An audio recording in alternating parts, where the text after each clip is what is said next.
ಅವಹೇಳನ ಮಾಡಿದರೆ ಮುನಿರತ್ನ ಅಂತ. ಇವತ್ತು ಪ್ರಧಾನಮಂತ್ರಿ ನರೇಂದ್ರ ಮೋದಿಯವರ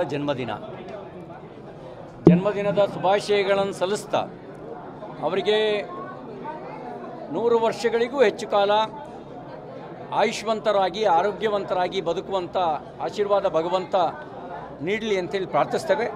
ಮೋದಿಯವರು ಪ್ರಧಾನಮಂತ್ರಿ ಆದಮೇಲೆ ಭಾರತಕ್ಕೊಂದು ಬಲ ಬಂದಿದೆ, ಭಾರತದ ಬಡವರಿಗೊಂದು ಶಕ್ತಿ ಬಂದಿದೆ. ಬಡವರಿಗೆ ಶಕ್ತಿ ಕೊಡುವಂಥ ಯೋಜನೆಯನ್ನು ಅವರು ರೂಪಿಸಿದರು, ಭಾರತಕ್ಕೆ ಶಕ್ತಿ ಕೊಡುವಂಥ ಯೋಜನೆಯನ್ನು ಅವರು ರೂಪಿಸಿದರು. ಅದರ ಪರಿಣಾಮ ಜಗತ್ತಿನಾದ್ಯಂತ ಭಾರತಕ್ಕೆ ಒಂದು ವಿಶೇಷ ಗೌರವ ಪ್ರಾಪ್ತಿಯಾಗಿದೆ. ಅಂಥ ನಾಯಕತ್ವ ಸದಾಕಾಲ ಭಾರತಕ್ಕೆ ಸಿಗಲಿ, ದೇಶ ಮೊದಲು ಅನ್ನೋ ತತ್ವದೊಂದಿಗೆ ಕೆಲಸ ಮಾಡ್ತಕ್ಕಂಥ, ಬಡವರಿಗಾಗಿ ಕೆಲಸ ಮಾಡ್ತಕ್ಕಂಥ ನಾಯಕತ್ವ ಮತ್ತೆ ಮತ್ತೆ ಮತ್ತೆ ಮತ್ತೆ ಭಾರತಕ್ಕೆ ದೊರಕಲಿ ಅಂಥೇಳಿ ನಾನು ಪ್ರಾರ್ಥಿಸ್ತೇನೆ. ನಿನ್ನೆ ನಮ್ಮ ಮುಖ್ಯಮಂತ್ರಿ ಸಿದ್ದರಾಮಯ್ಯನವರು 40 ವರ್ಷದ ಸಾರ್ವಜನಿಕ ಜೀವನದ ಒಂದೇ ಒಂದು ಕಳಂಕ ಇಲ್ಲ ಅಂತ ಅವ್ರು ಹೇಳಿದ್ದಾರೆ. ನಾನು ಮುಖ್ಯಮಂತ್ರಿಗಳಿಗೆ ಕೇಳಕ್ಕೆ ಬಯಸ್ತೇನೆ, ಅರ್ಕಾವತಿ ಹಗರಣ ಕಳಂಕ ಅಲ್ವಾ? ಅರ್ಕಾವತಿಯಲ್ಲಿ 880 ಎಕರೆ ಲ್ಯಾಂಡನ್ನು ರೀಡು ಹೆಸರಿನಲ್ಲಿ ಡಿನೋಟಿಫಿಕೇಷನ್ ಮಾಡಿ 8,000 ಕೋಟಿ ರೂಪಾಯಿಗಳಿಗೂ ಹೆಚ್ಚು ನಷ್ಟ ಮಾಡಿರೋದ್ರ ಬಗ್ಗೆ ಕೆಂಪಣ್ಣ ಆಯೋಗ ತನ್ನ ವರದಿಯಲ್ಲಿ ಕೊಟ್ಟಿದೆ. ಅದು ಕಳಂಕ ಆಗೋದಿಲ್ವಾ ತಮ್ಮ ಆಡಳಿತಕ್ಕೆ? ಮೂಡಾ ಸ್ಕ್ಯಾಮು ಒಂದೊಂದೇ ದಿನ ಬೆಳಗಾದರೆ ಮೂಡಾದಲ್ಲಿ ನಡೀತಿರ್ತಕ್ಕಂಥ ಹಗರಣಗಳು, ಮೂಡಾದಲ್ಲಿ ನಡೆದಿರುವಂಥ ಮೋಸ, ಮೂಡಾದಲ್ಲಿ ನಡೆದಿರ್ತಕ್ಕಂಥ ಭ್ರಷ್ಟಾಚಾರ ಬಯಲಿಗೆ ಬರ್ತಾ ಇದ್ದಾವೆ.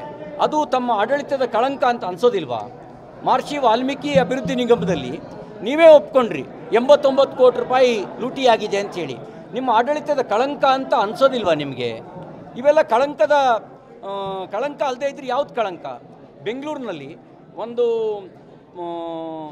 ಲ್ಯಾಂಡ್ ಕನ್ವರ್ಷನ್ ಮಾಡೋದಕ್ಕೆ 25 ಲಕ್ಷ ಕೊಡಬೇಕು. ಹಾಗೆಯೇ ಭೂ ಪರಿವರ್ತನೆಗೆ 25 ಲಕ್ಷ ಕೊಡೋದಾದರೆ ಪ್ಲಾನ್ ಸ್ಯಾಂಕ್ಷನ್ನಿಗೆ ಸ್ಕ್ವೇರ್ ಫೀಟಿಗೆ 100 ರೂಪಾಯಿ ಕೊಡಬೇಕು. ಅಂದರೆ ಒಂದು ತಿಂಗಳಿಗೆ 800 ರಿಂದ 1000 ಕೋಟಿ ರೂಪಾಯಿ ಲಂಚದ ರೂಪದಲ್ಲಿ ಸಂಗ್ರಹ ಆಗ್ತಾಯಿದೆ. ಇದು ಕಳಂಕ ಆಗದೆ ಇದ್ರೆ ಇನ್ಯಾವುದು ಕಳಂಕ? ಇದೆಲ್ಲ ನಿಮ್ಮ ಆಡಳಿತದ ಕಳಂಕ ಅಲ್ವೇ ಇದು ನಿಮ್ಮ ಆಡಳಿತಕ್ಕೆ?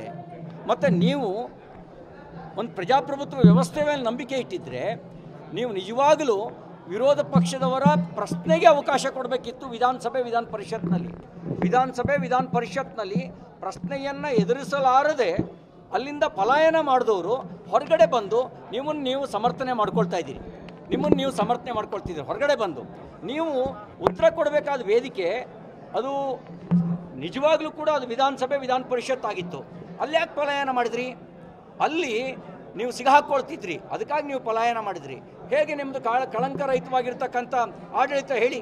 ಇಷ್ಟೆಲ್ಲ ಹಗರಣಗಳ ನಡೆದ ಮೇಲೂ ಕೂಡ ನಿಮಗೆ ನೀವೇ ಲಾಯರು ಆಗ್ತೀರಿ, ನಿಮಗೆ ನೀವೇ ಜಡ್ಜ್ಮೆಂಟು ಕೊಟ್ಕೊಳ್ತೀರಿ. ಲಾಯರೂ ನೀವೇ, ಜಡ್ಜು ನೀವೇ, ಇನ್ಯಾರೂ ನಿಮಗೆ ಜಡ್ಜ್ಮೆಂಟ್ ಕೊಡಬೇಕಾದ್ರೆ ಪ್ರಜಾಪ್ರಭುತ್ವದಲ್ಲಿ ನೀವಲ್ಲ, ರಾಜ್ಯದ ಜನ ಜಡ್ಜ್ಮೆಂಟ್ ಕೊಡಬೇಕಾಗಿರೋದು. ನ್ಯಾಯಾಂಗ ವ್ಯವಸ್ಥೆ ಮೇಲೆ ನಂಬಿಕೆ ಇದ್ದರೆ ನೀವು ತನಿಖೆಯನ್ನು ಎದುರಿಸೋದಕ್ಕೆ ಹಿಂಜರಿತಿರಲಿಲ್ಲ. ರಾಜ್ಯಪಾಲರು ಪ್ರಾಸಿಕ್ಯೂಷನಿಗೆ ಅನುಮತಿ ಕೊಟ್ಟರೆ ತನಿಖೆ ಎದುರಿಸೋದಕ್ಕೆ ನಿಮಗೆ ಭಯ. ರಾಜ್ಯಪಾಲರ ವಿರುದ್ಧನೇ ಚಳುವಳಿ ಎಬ್ಬಿಸುವಂತ ಮಾತಾಡಿದ್ರಿ ನೀವು. ಹಾಗಿದ್ದಾಗ ನಿಮ್ಮದು ಕಳಂಕರಹಿತ ಆಡಳಿತ ಅಂತ ನಿಮಗೆ ನೀವೇ ಜಡ್ಜ್ಮೆಂಟ್ ಕೊಟ್ಟು ದೊಡ್ಡ ದಾಸೋಳು ಚೆಂಡುವನ್ನು ರಾಜ್ಯದ ಜನರಿಗೆ ಮುಟ್ಟಿಸಿದ್ರೆ ನಾವೆಲ್ಲ ಮುಟ್ಕೊಂಡು ಸುಮ್ಮನೆ ಹೋಗಬೇಕು. ನೀವೇ ಜಡ್ಜು, ನೀವೇ ಲಾಯರು. ನಮ್ಮ ಹತ್ರ ನೀವು ನಿಮ್ಮ ಆಡಳಿತ ಅದು ಕಳಂಕರಹಿತ ಅಲ್ಲ ಅನ್ನೋದಕ್ಕೆ ನಮ್ಮ ಹತ್ರ ಸಾಕಷ್ಟು ಸಾಕ್ಷಿಗಳಿದ್ದಾವೆ. ವಿಧಾನಸಭೆ ವಿಶೇಷ ಅಧಿವೇಶನ ಕರೀರಿ, ಅಲ್ಲಿ ಚರ್ಚೆ ಮಾಡೋಣ. ನಿಮ್ಮ ಭ್ರಷ್ಟಾಚಾರದ ಬಗ್ಗೆನೇ ಚರ್ಚೆ ಮಾಡೋಣ. ಭ್ರಷ್ಟಾಚಾರವೇ ಪ್ರಮುಖ ವಿಷಯವಾಗಲಿ, ಅದನ್ನೇ ಇಟ್ಕೊಂಡು ಚರ್ಚೆ ಮಾಡೋಣ.